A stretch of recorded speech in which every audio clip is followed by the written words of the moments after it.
Hipnoterapeuta Silvio Martins, especialista em depressão mental. Bom dia, meu querido, tudo bem? Bom dia, Jô. Tudo bem? Tudo ótimo. E melhor ainda agora estando aqui com o seu público e você. Igualmente. Ô Silvio, hoje o tema que tu vais trazer para nós é sobre traumas e microtraumas, é isso?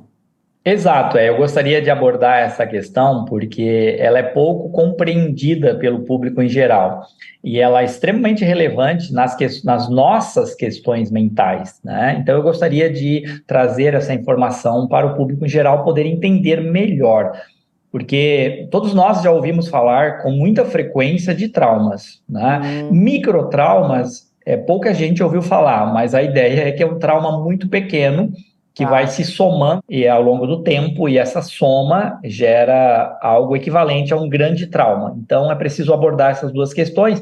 E também, as pessoas não sabem exatamente como os traumas funcionam e o que eles fazem na nossa mente, né? Os traumas já são conhecidos desde os gregos antigos, que abordavam essa questão. Inclusive, a palavra trauma é derivada da língua grega clássica e significa ferimento, né? Então, esses ferimentos estão relacionados à nossa mente, ao nosso espírito e à nossa alma. E eles produzem um efeito na nossa mente, né? E esse efeito, ele pode ser entendido de forma metafórica apenas, porque tudo que acontece na mente não tem uma forma definida, uma forma específica. Por exemplo, quando nós falamos do nosso organismo físico, a gente pode abordar questões muito específicas, como os hormônios têm nomes, os hormônios têm fórmula química, eles podem ser identificados de diversas maneiras. Já os traumas, eles são fenômenos estritamente mentais. E na nossa mente, eles precisam de algumas abordagens para serem compreendidas. Então, uma abordagem que eu escolhi didaticamente para ajudar as pessoas a entenderem o impacto dos traumas nas nossas vidas é compreender que eles produzem algo que eu estou chamando de ruído ou barulho, pode ser visto dessa forma. Esses ruídos, eles interferem nos nossos pensamentos, tá? Então, todos os traumas produzem ruídos que interferem nos nossos pensamentos. Como que isso acontece? Existem dois aspectos importantes que precisam ser destacados nesse processo. Um dos aspectos é como ele acontece. Ele fica borbulhando nas nossas mentes, fazendo com que surjam cenários mnemônicos, ou seja, cenários de memória, lembranças. A gente começa a lembrar daquilo que aconteceu no passado. Às vezes, essas lembranças vêm acompanhadas de aspectos visuais. Então, eu lembro daquela memória porque ela veio na minha mente com aspectos visuais. Por exemplo, para entender esse aspecto, 10 anos atrás, eu estive na frente de uma casa rosa com telhado verde e aconteceu um acidente ali na frente. Então, se eu lembro dessa casa com telhado rosa e do acidente, tem um aspecto visual, né? Mas além desse aspecto visual, na nossa memória também tem os aspectos auditivos, que é o som que aquilo pode ter causado, e tem outros aspectos como a emoção. Aquele evento pode ter causado medo, pode ter causado raiva, pode ter causado tristeza, pode ter causado uma série de fenômenos emocionais. Esses fenômenos emocionais também ficam armazenados na nossa memória. E quando eles ficam armazenados na nossa memória, se eles vierem acompanhados de aspectos visuais, eu sei de onde está vindo a memória. Mas acontece que muitos dos traumas, eles perdem o aspecto visual. Aí eles vêm somente acompanhados dos aspectos emocionais. Então, às vezes, a pessoa está bem, está feliz, está contente, de repente, entre aspas, do nada, ela passa a se sentir mal, né? E esse passar a sentir-se mal, de repente, acontece por fenômenos baseados na nossa memória. Há o disparo de algum gatilho, por exemplo. Esse gatilho é algo que nos faz lembrar alguma coisa e nos faz lembrar daquele evento. E aí, se não vier a memória visual junto, vier apenas a memória emocional, eu vou passar a me sentir mal, de repente, muito mal até às vezes, e eu não sei o que está acontecendo comigo. O que está acontecendo ali é um fenômeno que está relacionado ao trauma, é uma memória de dor, de sofrimento, de tristeza, de raiva, de medo, enfim, associado a um trauma do passado. E isso, com o tempo, vai acontecendo cada vez mais vezes, até que entra numa rotina negativa, numa espiral negativa, em que a gente começa a ter medo daquele sentimento voltar, que nem sabemos de onde vem. E aí a gente começa a entrar em desespero, porque a gente começa a perder o controle. Então, as pessoas com depressão, em determinada fase, elas começam a entrar na fase do desespero, porque elas já estão com medo, na verdade, do sentimento que vai ser gerado. Nesse caso, elas não sabem, por um trauma que aconteceu antes, no passado. E se a pessoa tiver muitos traumas, eles vão se sobrepondo. Então, a pessoa não consegue nem sair do efeito de um, não entra num estado bom, não sente alegria de voltar e já entra num novo estado negativo. Então, se a pessoa passou muitos traumas na infância, por exemplo, presenciando muitas brigas dos pais, que às vezes isso não é considerado trauma, podemos chamar de microtrauma. Mas imagine uma criança que fica assistindo o desentendimento, e aqui é interessante a gente destacar que os pais não têm culpa disso, eu sempre faço questão de destacar, porque não tem mesmo, né? Eles têm seus próprios problemas para resolver. Então, aí a criança fica presenciando esses cenários, e é um microtrauma, é pequeno, Se aconteceu só uma vez, está tudo bem, aquilo vai passar e nunca mais volta. Mas se isso aí ficar se repetindo dias, semanas, meses e anos, vai ficar registrado e vai virar trauma. Esse conjunto de cenas de microtrauma vai virar um grande trauma nesse cenário. Então, esses traumas vão criar ruídos, vão criar barulhos mentais que vão prejudicar profundamente a qualidade de vida nos dias de hoje. É por isso que eu classifico também os problemas emocionais em geral, e no caso específico a depressão, tipo 1 e tipo 2, que também é uma classificação didática, não é uma classificação de uma área de conhecimento específica, mas é didática para que as pessoas possam compreender a origem e a causa. Então, a depressão tipo 1 deve ser tratada com processos medicamentosos, e já a depressão tipo 2 precisa ser tratada na mente, que é onde estão registradas os traumas e microtraumas, que hoje produzem pensamentos negativos, né? Muitas pessoas têm pensamentos negativos e não sabem por quê. E o motivo justamente são traumas e microtraumas do passado. E às vezes também tem um outro fenômeno chamado cópia. Nós copiamos dos nossos pais. Se nós tivermos pais ansiosos, a gente pode copiar a ansiedade dos pais e não se dá conta. Como que funciona esse processo da cópia?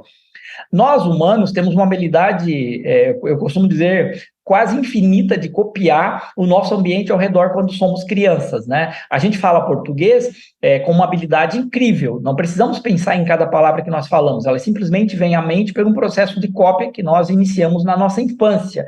E esse processo, além de permitir que a gente copie a língua portuguesa com absoluta perfeição, a gente também pode copiar outros eventos dos nossos pais, né? Nosso pai, nossa mãe, às vezes professores na escola ou irmãos mais velhos. A gente copia também intensamente. Então, assim, a soma desses traumas e microtraumas que os pais trouxeram, às vezes, e manifestam na vida da criança, que podem ser copiados, ou a criança mesmo presenciar eventos traumáticos, vão se somando na mente delas ao longo do tempo e produzindo todo o mal-estar que nós chamamos, damos nomes específicos a eles. O medo indefinido a gente chama de ansiedade, né? A ansiedade é um conjunto de inúmeros medos indefinidos, tá? Por isso costumam dizer que é excesso de futuro, porque o medo não está no passado, o medo está no futuro, o medo do momento seguinte. Então é por isso que costuma se dizer isso. E aí essa soma de elementos todos vão dando nomes aos problemas que a gente vai vivendo. O estresse, a ansiedade, a depressão por outro lado, angústia, que é um aperto muito profundo no peito, no coração e dificulta a nossa respiração, também é causado por um fenômeno que nós chamamos de efeito nocebo, que é o contrário de efeito placebo. Esse efeito nocebo, ele produz somatizações no nosso organismo, e aí parece que eventualmente, em alguns casos, parece que é totalmente físico, mas não é emocional, produzido pela nossa própria mente através desse fenômeno chamado efeito nocebo. Uau! Uma microaula, né? Aqui em alguns minutos, nossa, muita informação. Eu acho que muita gente, né, eu tenho uma mente muito tagarela, né? E eu tenho... Sabe que eu tenho tido muito essa sensação, às vezes, assim, de uma coisa, assim, que eu não sei o que é que tá me abafando, assim. Tipo uma angústia, sabe? Eu não sei do que é. Eu não sei de onde ela vem. E a minha mente tagarela, né? Que não para de funcionar um minuto. Tec, tec, tec, tec, tec, tec. Esse... Posso tecer um comentário sobre a questão da angústia, já que você trouxe, é um tema muito importante?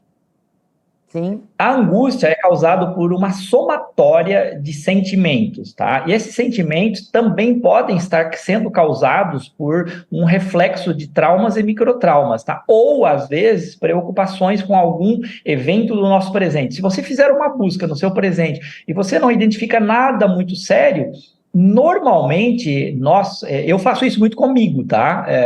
Porque somos humanos todos e todos passamos por tudo isso. Então, se eu estou sentindo uma angústia muito forte, eu faço uma busca no meu presente e eu não vejo um motivo para haver uma angústia, ela também pode estar sendo causada pelo nosso passado, por traumas e microtraumas que estão trazendo memórias, e essas memórias podem não estar sendo acompanhadas de aspectos visuais, apenas emocionais, e aí essa mistura de emoções negativas, no caso, às vezes, normalmente medo, tá? A angústia está muito associada a medo, um pouco de tristeza e, às vezes, mágoas também, que a gente traz do nosso passado, de relacionamentos que nós temos. Quem de nós nunca teve um problema de mágoa com alguém? Somos humanos e todos tivemos.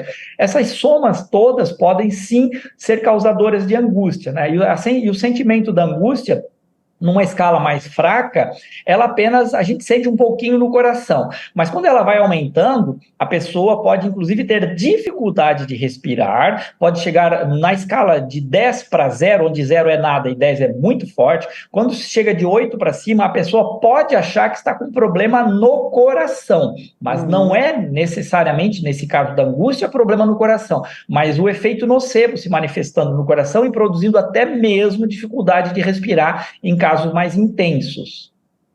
Muito bem. A pergunta que fica agora é: como é que a gente faz? Procura o Silvio.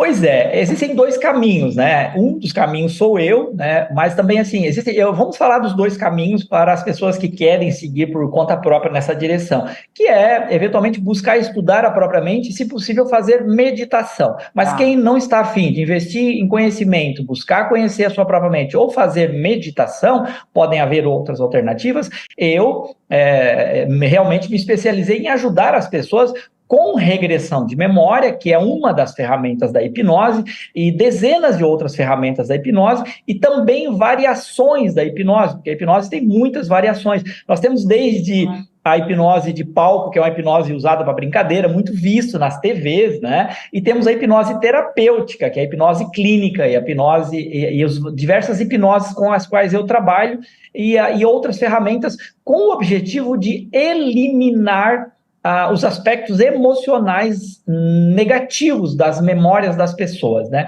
Então, assim, eu dei exemplo de crianças presenciando desentendimento dos pais, mas às vezes crianças que foram violentadas fisicamente, violentadas verbalmente, violentadas sexualmente, ou às vezes na escola, por brincadeiras que são chamadas de bullying, a brincadeira de mau gosto. Tudo isso realmente vai criar esses cenários, e aí é preciso ferramentas para eliminar isso. Uma das ferramentas, com certeza, é a meditação. Só que demora muito. Eu me curei inicialmente, virei terapeuta porque eu me tratei, aprendi a me tratar sozinho, então é possível também. Mas quem quer rapidez, quem quer resultados mais intensos e mais profundos, é isso que eu faço, especializado em depressão tipo 2, né? Perfeito. Então, tá aí, ó. Vamos ficar analisando aí essas sensações, né?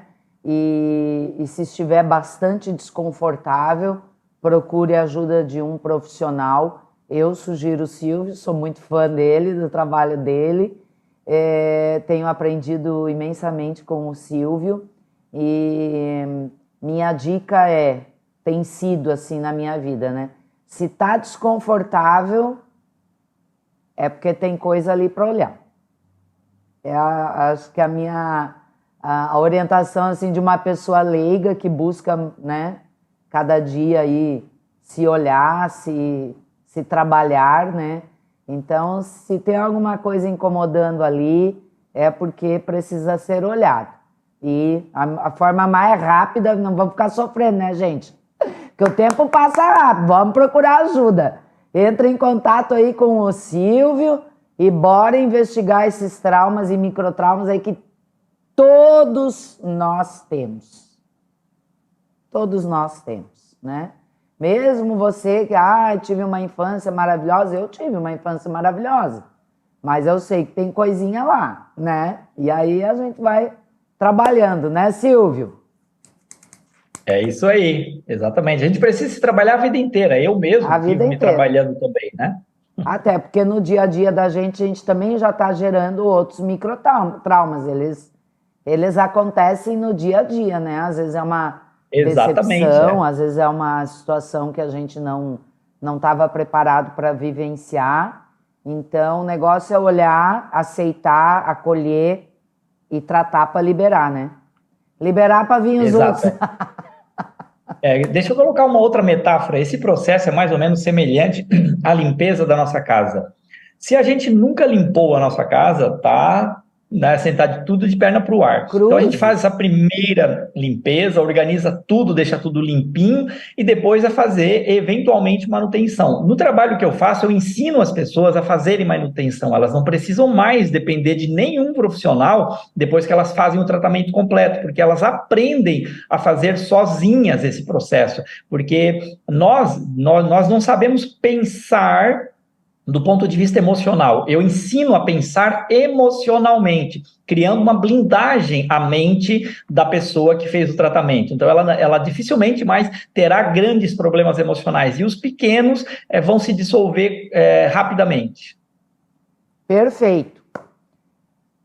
Para um atendimento com o Silvio, não é necessário, gente, se deslocar a Braços do Norte, a menos que você queira, né, pessoalmente.